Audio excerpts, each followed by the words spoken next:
एक हाँ ठीक है। सो प्री एक्साइटेशन सिंड्रोम्स है आपका टॉपिक, ठीक है। तो बहुत छोटे सा है ये प्री एक्साइटेशन सिंड्रोम्स का मतलब है बहुत सिंपल चीज है। इसका फंडा क्या है? कुछ नहीं है। फंडा क्या है? अगर मैं बोलूं सपोज मेरे पास इतना सुंदर सा पाथवे है ऑफ द हार्ट। हार्ट कहता है कि मेरी जो वेव है वो स्टार्ट होती है सिनोएट्रियल नोड, ठीक है। From the sinoatrial node the all the conduction, ठीक है, गोज टू दी, कहाँ पे जाता है? Atrioventricular node. From the AV node कहाँ जाता है? There is actually bundle of His, बिल्कुल ठीक। बंडल ऑफ हिज के बाद कहाँ जाता है? There is actually right and left bundle branches, ठीक है, left bundle branches. And finally वहां से तुम्हारा पुरकिंजी फाइबर्स के थ्रू पूरे हार्ट को डिपोलराइज करता है या फिर रिपोलराइज करता है। This is the normal pathway. भगवान ने ये नॉर्मल क्यों दिया है? बिकॉज नॉर्मल किसी रीजन की वजह से दिया है। The most important thing is ये एवीएन। क्यों? इसमें मैंने तुम्हें शुरू की वीडियो लेक्चर्स में बताया कि एवीएन में एवी नोडल डिले नाम की भी एक चीज होती है, एवी नोडल डिले। इसका मतलब क्या है? एवी नोड में 0.1 सेकंड का एक डिले होता है। ये क्यों होता है? ये भगवान ने इसलिए इंपॉर्टेंट रखा है, उसने बोला है कि ये इसलिए चाहिए ताकि सारा दोनों साइड का atria, both right atrium and left atrium should adequately contract और अपना सारा blood left and right ventricles respectively में भेजना जरूरी है। क्योंकि अगर उन्होंने ये सारा blood left and right ventricle में नहीं भेजा जितना उनको भेजना था, तो क्या करेगा? खाली या फिर एम्प्टी वेंट्रिकल विल कॉन्ट्रैक्ट। अगर एम्प्टी वेंट्रिकल कॉन्ट्रैक्ट करेगा तो ब्लड बाहर भेज ही नहीं पाएगा, बहुत कम ब्लड भेज पाएगा। उसका पॉइंट क्या हुआ? मेरी बॉडी में तो ब्लड जा ही नहीं रहा, ठीक है। तो मैं चाहता हूँ कि मेरा जो हार्ट है वो अच्छे टाइम पे कॉन्ट्रैक्ट करे, ऐसे टाइम पे कॉन्ट्रैक्ट करे जब वो एक्चुअली फुल है। तुम क्या कभी विदाउट एग्जाम प्रिपरेशन जाने का कोई फायदा होता है? नहीं। विदाउट एग्जाम में प्रिपरेशन के बिना जाने का फायदा नहीं है। सेम चीज यहाँ पे भी है। तो उसके लिए एक प्रेपरेटरी लीव ली जाती है, एक प्रेपरेटरी टाइम ली जाता है कि हमारे 1 महीना पहले हम लोग आराम से पूरे दिल दिमाग लगा के पढ़ेंगे। सेम यहाँ पे भी एवी नोड डिले इसी रीजन की वजह से है कि ताकि सिनोएट्रियल नोड की वजह से पूरा एट्रियम डीपोलराइजेशन की कॉन्ट्रैक्ट कर सके and ventricle filled ventricle now should contract जब उसके ऊपर डीपोलराइजेशन का वेक्टर आए, ठीक है। So this is the AV nodal delay. ये नॉर्मल पाथवे है। अब हमारा आज का टॉपिक है प्री एक्साइटेशन सिंड्रोम। वो कह रहा है कि ये एक अबनॉर्मैलिटी है जिसमें हमारा ये नॉर्मल पाथवे अब नॉर्मल हो जाए। इसका मतलब क्या है कि हार्ट बाईपास कर जाए इस पाथवे को और एक साइड ऑफ द हार्ट जल्दी एक्साइट हो जाए और दूसरा side of the heart late excite हो जाए। मतलब इस एवी नोडल डिले का बाईपासिंग, ठीक है, इज कॉन्स्टिट्यूटिंग बाईपासिंग, ठीक है, bypassing is constituting the pre-excitation syndrome. I need to bypass the AV nodal delay, जिसकी वजह से मेरा हार्ट, मेरा वेंट्रिकल पहले ही एक्साइट हो जाएगा, जल्दी ही एक्साइट हो जाएगा। Incompletely filled ventricle will now contract and इसकी वजह से ब्लड ढंग से पहुंचा नहीं पाएगा through different systems of the body. इन सिंड्रोम्स को प्री एक्साइटेशन सिंड्रोम्स कहते हैं, ठीक है, which will obviously present as syncope, क्योंकि हमारा ब्लड ढंग से नहीं जा रहा। तो प्री एक्साइटेशन सिंड्रोम में मेरे पास दो चीजें होती हैं। एक होता है WPW सिंड्रोम, इसको बोलते हैं Wolff Parkinson White syndrome, WPW syndrome. और दूसरा सिंड्रोम होता है, ठीक है, LGL सिंड्रोम। LGL सिंड्रोम का मतलब है लाउन मैंने याद रखा था क्लाउन से, लाउन गेनोंग हम बुक पढ़ते हैं ना, लाउन गेनोंग लेवाइन सिंड्रोम, LGL सिंड्रोम बोलते हैं इसको, लाउन गेनोंग लेवाइन सिंड्रोम, LGL सिंड्रोम, ठीक है। अब इस मेरे को सिंपल सा मेरा क्वेश्चन है, प्री एक्साइटेशन सिंड्रोम में बाईपास होना जरूरी है, ठीक है। I need to bypass the AV node. तो बाईपासिंग के लिए, इस बाईपासिंग के लिए इस डिजीज में एक स्पेशल वो बनते हैं, क्या कहते हैं, पाथवेज। तो हर दोनों डिजीज में डिफरेंट पाथवे हैं, उन दोनों का नाम है। WPW सिंड्रोम में जो अबनॉर्मल पाथवे है, जो मेरे को बाईपास, एवी नोड को बाईपास करने में मदद करते हैं, उस पाथवे का नाम किसी को पता है? What is that pathway known as? Bundle of Kent. शाबाश, इसको बोलते हैं bundle of Kent. This is the bypassing pathway which will help us bypass the AV node. Similarly, LGL syndrome में भी एक बहुत इंपॉर्टेंट बाईपासिंग पाथवे होता है and that is what you call as the James fibre. James भैया का fibre है James fibre. अब आती है लोकेशन की बात कि ये जो बाईपासिंग पाथवे है वो लोकेटेड कहाँ है? बंडल ऑफ केंट में कहाँ लोकेटेड है? मतलब सॉरी, बंडल ऑफ केंट कहाँ लोकेटेड है? जेम्स फाइबर कहाँ लोकेटेड है? James fibre is an intranodal location. Intranodal location का मतलब क्या है? बहुत सिंपल है। सपोज अगर मैं बोलूं ये मेरा सिनोएट्रियल नोड है, ठीक है, यहाँ से ये मेरा एवी नोड को जा रहा है, ठीक है, एवी नोड से हमारा बंडल ऑफ हिज जा रहा है, बंडल ऑफ हिज जो है right and left bundle branch में डिवाइड है, जो बेसिकली पुरकिंजी फाइबर्स में डिवाइड होता है, राइट। सो ये क्या बोल रहा है? ये बोल रहा है मेरा पाथवे जो है, this is my bundle of Kent, sorry, this is my James fibre. Can you see the James fibre? कहाँ से क्या बेटा? उसने डायरेक्टली एवी नोड पे जंपा लगा लिया।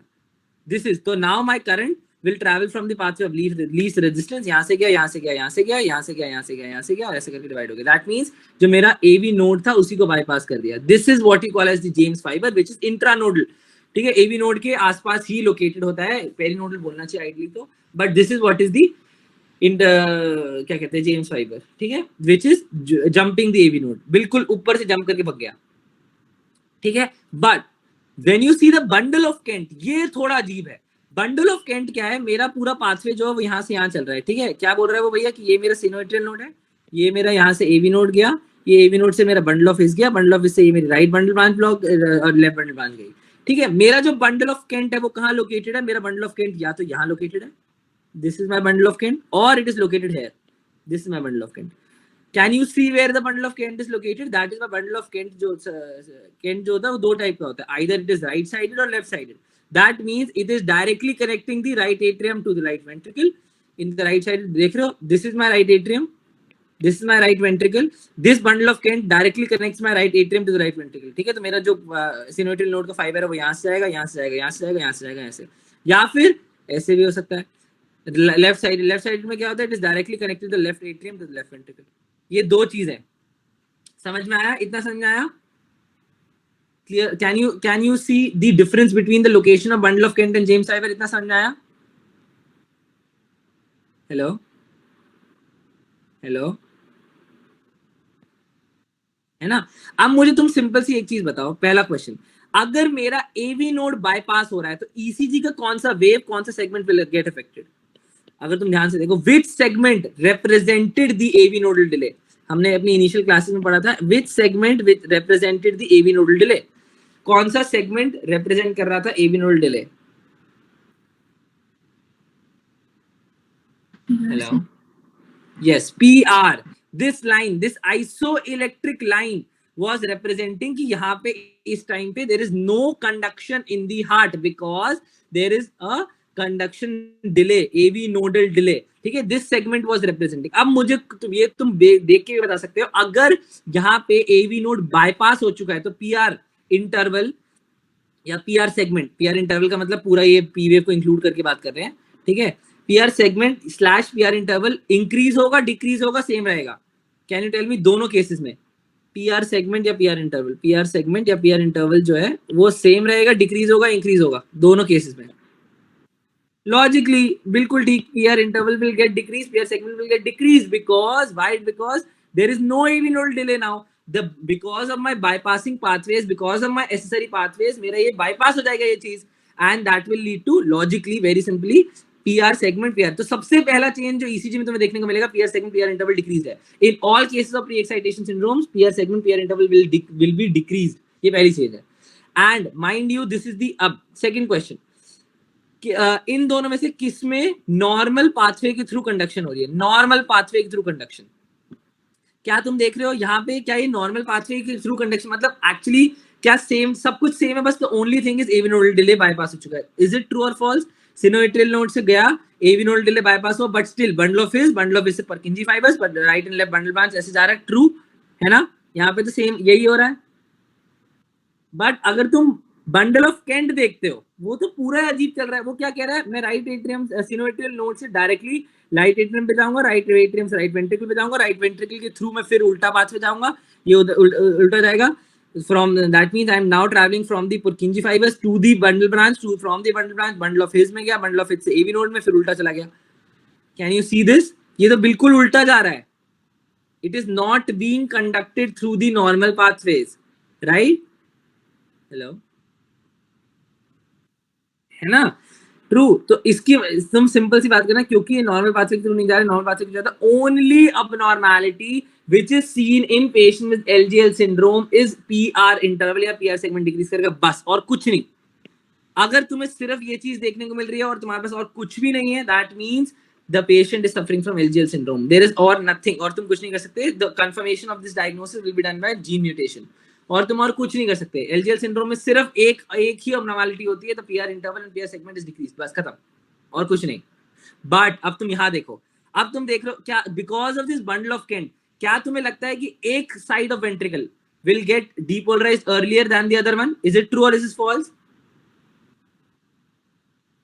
हेलो, है ना। अगर मेरे पास right sided bundle of Kent होगा तो कौन सा वेंट्रिकल पहले डीपोलराइज करेगा, और अगर लेफ्ट में होगा तो कौन सा वेंट्रिकल पहले करेगा। Very simple. So that means इधर there is premature depolarisation of one ventricle, ठीक है, डीपोलराइजेशन ऑफ वन वेंट्रिकल, ठीक है, जिसकी वजह से this premature depolarisation of one ventricle will lead to creation of a very famous wave of WBW syndrome and that is what you call as which wave, इसको बोलते हैं delta wave, ठीक है। तो basically ECG of this patient will be something like this, the PR interval or PR segment is decreased, there is a delta wave which is a sloping slanting wave, this is a delta wave and this delta wave will fuse with the normal QRS complex जो आ रहा था यहाँ पे and सब कुछ normal होगा। This creates तीन चीजें, पहला the PR segment is decreased, PR segment या PR interval is decreased, second there is creation of delta wave and जिसकी वजह से because of the delta wave the QRS complex is now broadened, ठीक है, QRS complex is broadened that it is more than 0.12 seconds, ठीक है। This is the three changes which you will be able to appreciate in a patient of WBW syndrome, PR segment decreasing, delta wave का presence and QRS का जो complex है वो बड़ा हो जाएगा more than 0.12 seconds, ये तीन चीजें। Whereas in a patient with LGL syndrome the only abnormality which is there is only PR segment या PR interval का decrease, बाकी कुछ नहीं होगा because the conduction occurs via the normal pathway। Clear clear, hello, है ना। अब इस in patient with WPW syndrome दो एक और चीज देखी जाती है, in patient WPW syndromes there are extra arrhythmias which are occurring, arrhythmias occur करते हैं इसके अंदर, अरिथमियाज, ठीक है, अरिथमियाज अकर करते हैं, ठीक है। दो टाइप के अरिथमिया होते हैं, एक टाइप का अरिथमिया तो पूरी दुनिया को पता है कि it starts with atrial fibrillation, atrial fibrillation का मतलब क्या होता है, सिंपल भाषा में इतना है कि atria is contracting very very very very faster as compare to ventricle, ठीक है। सो मेरी एट्रियल फिब्रिलेशन से नहीं फटती, मैं तुम्हें एट्रियल फिब्रिलेशन जब पढ़ाऊंगा ना तब भी ये सेम चीज बताऊंगा, एट्रियल फिब्रिलेशन से मेरी फटती नहीं, मुझे कोई फर्क नहीं पड़ता। The only thing atrial fibrillation can cause is clots भेज सकता है मेरे ब्रेन पे, बट मेरी जो फटती है which can lead to immediate death of the patient is via ventricular fibrillation, ठीक है। सो मेरे जितना भी treatment of atrial fibrillation focus करता है वो कहता है मेरा ये जो अबनॉर्मैलिटी इन द एट्रियम है should not get transferred to the ventricle, so मेरा जितना भी ट्रीटमेंट है वो मेरा फोकस होता है कि मैं AV नोड को जाके ब्लॉक कर दूं। अगर मैंने AV नोड को ब्लॉक कर दिया तो एट्रिया की अबनॉर्मैलिटी वेंट्रिकल तक नहीं जाएगी, ठीक है। तो जब तुम एट्रियल फिब्रिलेशन पढ़ाऊंगा तब भी सेम चीज बताऊंगा कि एट्रियल फिब्रिलेशन का treatment is AV nodal blocking agents, ठीक है। सो अगर मैंने AFib को ट्रीट नहीं किया तो logically it will transform into ventricular tachycardia, ठीक है। ये सब पढ़ाऊंगा, टेंशन की कोई बात नहीं है, उस आगे वाले वीडियो लेक्चर्स में आएगा। Atrial fibrillation will transform into ventricular tachycardia which will finally lead to ventricular fibrillation, जिससे मेरे को डर था and will lead to death, जिसका ट्रीटमेंट ऑफ चॉइस VFib का ट्रीटमेंट ऑफ चॉइस अगर तुमने जितने भी मेडिकल शोज मेडिकल सीरीज में देखा हो, ठीक है, CPR विद डिफिब्रिलेशन। वो ऐसे नहीं करते, पहले CPR देना शुरू करते हैं बोलते क्लियर और फिर वो मारते हैं ऐसे करके, याद है। अगर तुमने किसी भी शो में कोई भी मेडिकल शो में देखा हो, पेशेंट्स को पहले CPR देते हैं फिर हाथ ऊपर छोड़ देते हैं, बोलते हैं क्लियर और फिर वो मारते हैं डिफिब्रिलेटर से। तो this is the treatment of choice for ventricular fibrillation. ये तो एक टाइप ऑफ अरिथमिया है जो WPW सिंड्रोम में देखा जा सकता है। The most common arrhythmia although is not this, the most common arrhythmia तुम खुद अप्रिशिएट कर पाओगे कैसे बनता है, कुछ नहीं, तुम लॉजिकली अगर देखो, अभी मैंने बोला कि सपोज राइट साइड वाला पाथवे है, मेरा पाथवे यहाँ से यहाँ जा रहा है, यहाँ से यहाँ जा रहा है, यहाँ से यहाँ जा रहा है, यहाँ से यहाँ जा रहा है, ठीक है, ये उल्टा जाना शुरू कर दिया है ना, देख रहे हो, हेलो हेलो। तो ये तो एक सर्किट बना देगा, फिर से यहाँ से सेम चीज शुरू हो जाएगी, ऐसे सर्किट बन गया, ये पूरा ऐसे करके सर्किट बन जाएगा। दिस इज द री एंट्रेंट सर्किट, ये अरिथमिया से भी सेम चीज पढ़ाऊंगा, दिस इज द री एंट्रेंट सर्किट, ये तो सर्किट क्रिएट हो गया, ठीक है। ऐसे सर्किट को बोलते हैं AVRT, atrio ventricular re-entrant tachycardia. Please don't get it confused with AVNRT. AVNRT is something different. उसको बोलते हैं AV nodal re-entrant tachycardia. That means the re-entrant circuit which is created is around the AV node. But no, here the re-entrant circuit is created around which two structures? Atria and the ventricle. Can you see? देख रहे हो तुम्हें atria और ventricle के बीच में एक re-entrant circuit create हुआ है, ठीक है। That is why this condition is what called as AVRT, not AVNRT, ठीक है। AVRT जिसको दूसरी भाषा में PSVT भी कहते हैं, पैरोक्सिस्मल सुप्रावेंट्रिकुलर टैकिकार्डिया, जो मैं तुम्हें ऑब्वियसली सब अरिथमियाज में आएगा, सेम डिटेल डिस्कशन होगा एवीआरटी और पीएसवीटी में, सेम चीजें दोनों, ठीक है। So basically a reentrant circuit gets created, ठीक है, जिसको उसको बोलते हैं AVRT, atrioventricular reentrant tachycardia, also known by the name paroxysmal. Paroxysmal का मतलब है जो बार बार रियकर कर रहा है। सुप्रावेंट्रिकल का मतलब वेंट्रिकल के ऊपर से ओरिजिनेट करता है। सुप्रावेंट्रिकुलर टैकिकार्डिया, टैकिकार्डिया का मतलब heart rate more than 100, right? समझ में आया?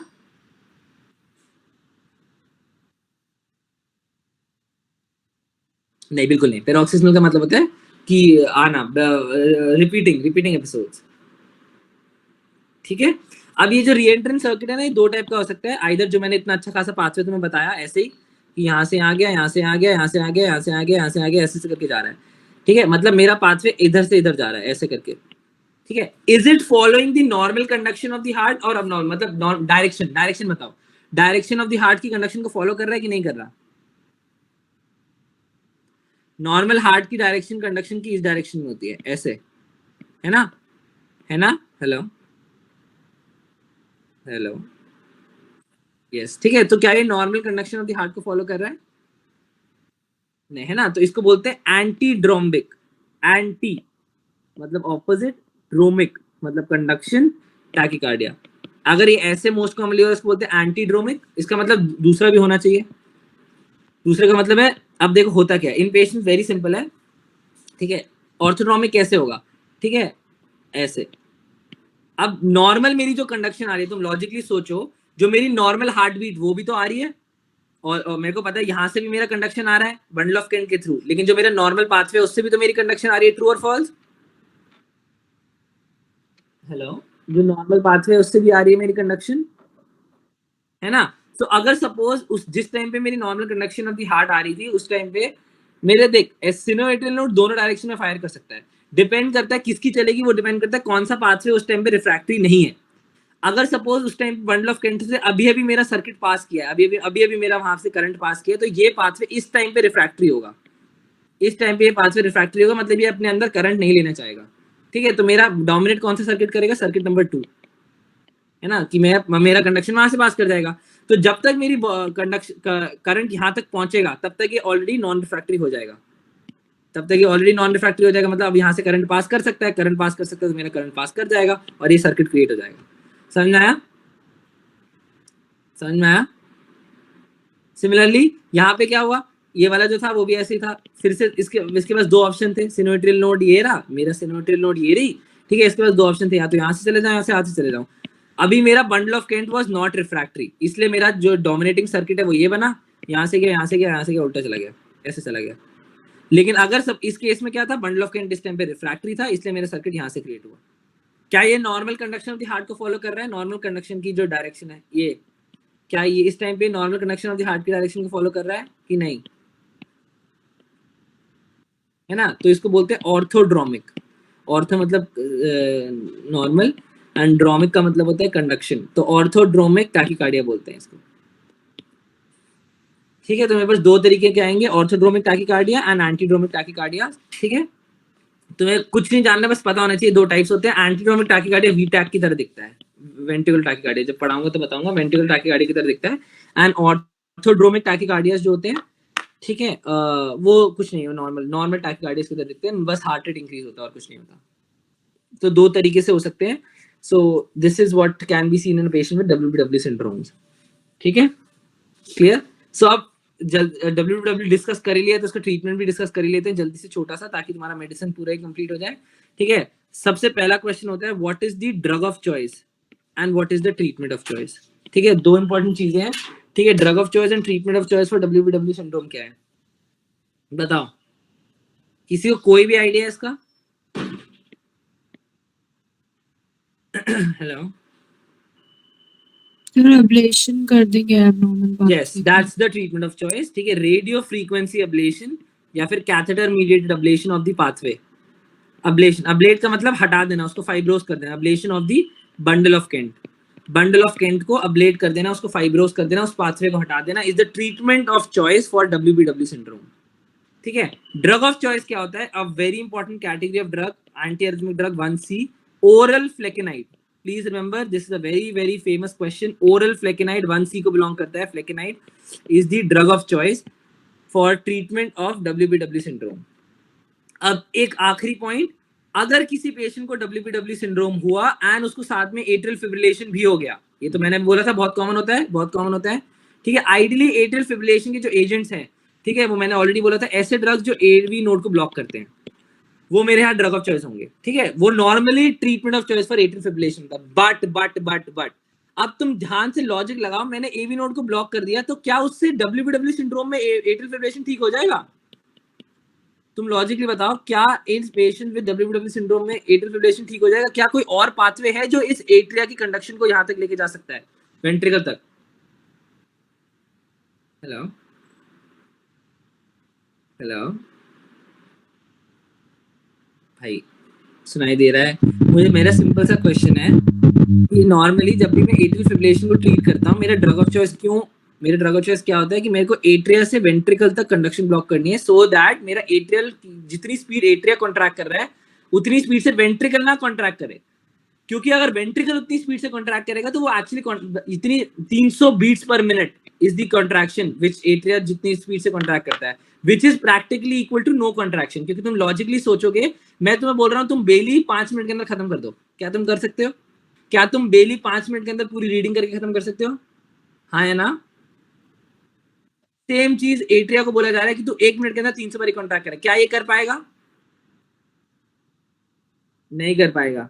ठीक है, तो बेसिकली तुम क्या बोलो, तुम क्या करोगे, तुम भी बुक के पेजेस को फ्लिप करोगे. सेम एट्रिया ये करता है, सिर्फ बस ऐसे कॉन्ट्रैक्ट करने की कोशिश करता है. Actual there is no contraction. तुम बोल सकते हो इज अ कॉन्ट्रैक्टलेस स्टेट. अब मैं एट्रिया तक ये हैंडल कर पाऊंगा, चल भैया एट्रिया कॉन्ट्रैक्ट नहीं कर रहा, कोई बात नहीं, ग्रेविटी की वजह से कम 80% ब्लड तो पहुंच जाएगा वेंट्रिकल तक. लेकिन तुम सोचो, अगर वेंट्रिकल को बोले 300 बीट पर मिनट पर कॉन्ट्रैक्ट करने को, वेंट्रिकल भी नहीं कर पाएगा, उसकी भी बस की नहीं है.